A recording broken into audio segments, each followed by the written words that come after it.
नहमदुहु व नुसल्ली व नुसल्लिमु अला रसूलिहिल करीम अम्मा बाद फ़अऊज़ु बिल्लाहि मिनश शैतानिर रजीम बिस्मिल्लाहिर रहमानिर रहीम। आज गौसे पाक रज़ी अल्लाह ताला अन्हु के ताल्लुक़ से एक मशहूर वाक़या है जिसको मैं बयान करना चाहूँगा और फतावा रज़विया के हवाले से उसकी तहक़ीक़ पेश करूँगा। लेकिन उससे पहले अर्ज़ ये है कि जो हमारे चैनल पर नए हैं वो इस चैनल को सब्सक्राइब करें और ज़्यादा से ज़्यादा इस वीडियो को शेयर करें, और अगर कुछ कहना हो तो कमेंट ज़रूर करें। तो नाज़रीन, वो वाक़या गौसे पाक के हवाले से आम तौर पर हम सुनते रहते हैं कि गौसे पाक की रूह मेराज की रात नबी पाक सल्लल्लाहु ताला अलैहि वसल्लम की बारगाह में हाजिर हुई। नबी पाक सल्लल्लाहु अलैहि वसल्लम ने अपने कदम को गौसे पाक की गर्दन पर रखा, फिर बुराक पर सवार हुए। इसी तरह फिर सिदरतुल मुंतहा का वाक़या कि वहाँ पर नबी पाक सल्लल्लाहु ताला अलैहि वसल्लम जब पहुँचते हैं तो वहाँ भी गौसे पाक की रूह आती है। फिर गौसे पाक रज़ी अल्लाह ताला अन्हु के रूह पर सवार होकर आप आगे का सफ़र तय करते हैं, यहाँ तक कि अर्श तक जाते हैं। तो ये मशहूर मारूफ वाक़या है जो बयान किया जाता है।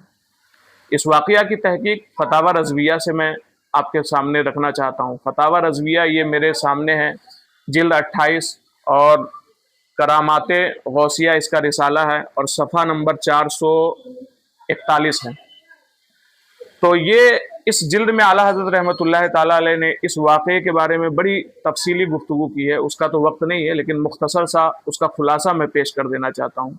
खुलासा ये है कि गौसे पाक रज़ी अल्लाह ताला अन्हु के हवाले से जो ये वाक़या है, इसके बारे में आला हज़रत ने फरमाया ये वाक़या सच है और दुरुस्त है, इसमें अक़लन और शरअन कोई नामुमकिन बात नहीं है। और एक बात आप रज़ी अल्लाह ताला अन्हु फरमाते हैं कि ये वाक़या ये बुजुर्गों से साबित है, अकाबिर औलिया कराम से साबित है। अगर इस वाक़े को कोई हदीस पाक की रोशनी में हदीस पाक कहकर बयान कर रहा है या रसूलुल्लाह का फरमान कहकर बयान कर रहा है तो ये बिल्कुल सही नहीं है, ये रसूलुल्लाह का फरमान नहीं है। हाँ, बुजुर्गों से और औलिया कराम से ये वाक़या साबित है। फिर इस वाक़े को दुरुस्त बयान करने के बाद आला हज़रत ने कई दलीलें दी हैं, वो मैं आपके सामने चंद दलीलें पेश करता हूँ। पहली दलील आपने दी है, क़ूतुल क़ुलूब में एक हदीस पाक मनक़ूल है, उसमें नकल की गई है।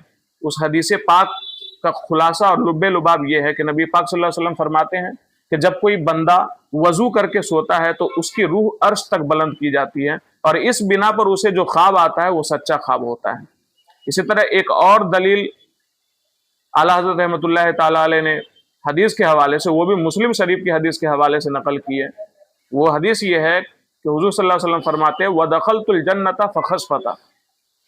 मुस्लिम शरीफ की हदीस है नाज़रीन। ये इसका तर्जमा ये है, हुज़ूर सल्लल्लाहु अलैहि वसल्लम फरमाते हैं कि मैंने जन्नत में दाखिल हुआ और फिर उसके बाद एक कदमों की आवाज़ सुनी।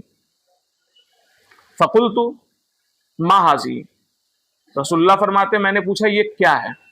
क़ालू हाज़ा बिलाल, तो फरिश्तों ने कहा ये बिलाल है।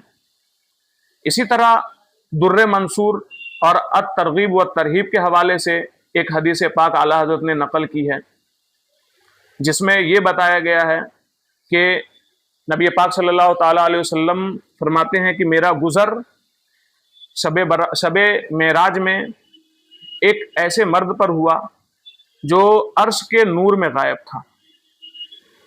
तो मैंने फरिश्तों से पूछा कि ये कौन है, क्या कोई फरिश्ता है? फरिश्तों ने अर्ज़ किया नहीं। फिर मैंने पूछा क्या कोई नबी है? तो अर्ज़ की गई नहीं। फिर मैंने पूछा फिर ये कौन है? तो फरिश्तों ने कहा कि ये वो बंदा है जो दुनिया में ज़िक्र इलाही से अपनी ज़ुबान को तर रखता था और मस्जिदों से इसका दिल लगा हुआ रहता था। इसी तरह एक और हदीस पाक आपने फतावा रज़विया में नकल की है। मेराज की रात नबी पाक सल्लल्लाहु अलैहि वसल्लम फरमाते हैं कि मैंने देखा, नागहानी अचानक तौर पर मैंने देखा कि हज़रत इब्राहिम अलैहिस्सलाम बैतुल मामूर से टेक लगाए हुए हैं और फिर अचानक मेरे सामने मेरी उम्मत की दो किस्में नज़र आई, एक सफ़ेद लिबास में और एक मैले कुचैले लिबास में। सफ़ेद लिबास वाले मेरे साथ बैतुल मामूर में दाखिल हुए और जो मैले कुचैले वाले थे, वो मैले कुचैले लिबास वाले थे, उन्हें रोक दिया गया।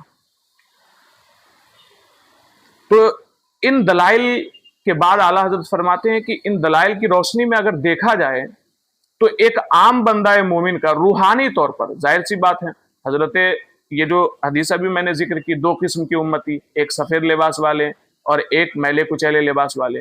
اسی طرح اس سے پہلے جو حدیث در منصور کے حوالے سے ذکر کی گئی کہ ایک بندہ عرش کے نور میں غائب تھا، تو یہ جو ان لوگوں کا عرش تک پہنچنا تھا یہ روحانی طور پر پہنچنا تھا۔ تو اعلیٰ حضرت فرماتے ہیں کہ ایک عام بندہ مومن جو نیک ہے ان کے بارے میں حدیث پاک سے یہ ثابت ہے کہ اگر وہ باوضو ہو کر کے سوئے تو اس کی روح عرش تک جاتی ہے۔ اسی طرح وہ عرش کے نور میں انہیں ڈوبا ہوا دیکھا گیا، اسی طرح عرش بیت المعمور میں انہیں پایا گیا۔ یہ حدیث پاک سے، صحیح حدیث پاک سے ثابت ہے۔ تو روحانی طور پر جانا یہ کوئی جو ہے ناممکن بات نہیں ہے۔ اور غوث پاک رضی اللہ تعالیٰ عنہ جو معراج کی رات بارگاہ رسالت میں پہنچے تھے، سدرۃ المنتہا پہ گئے تھے، عرش تک گئے تھے، تو یہ روحانی طور پر گئے تھے اور روحانی طور پر جا سکتے ہیں۔ اور روحانی طور پر غوث پاک کا جانا یہ اکابر اولیاء کرام کی معتبر کتابوں سے ثابت ہے، ان کے معتبر کلمات سے ثابت ہے۔ تو اس کا خلاصہ یہی نکلا کہ اعلیٰ حضرت نے اس واقعے کو درست اور صحیح قرار دیا ہے۔ ہاں یہ الگ بات ہے کہ اس واقعے کا ذکر حدیث کی کوئی کتاب میں نہیں ہے۔ ہاں اگر کوئی حدیث بول کر کے اس واقعے کو بیان کرتا ہے غوث پاک کے واقعے کے، تو یہ قابل گرفت ہے،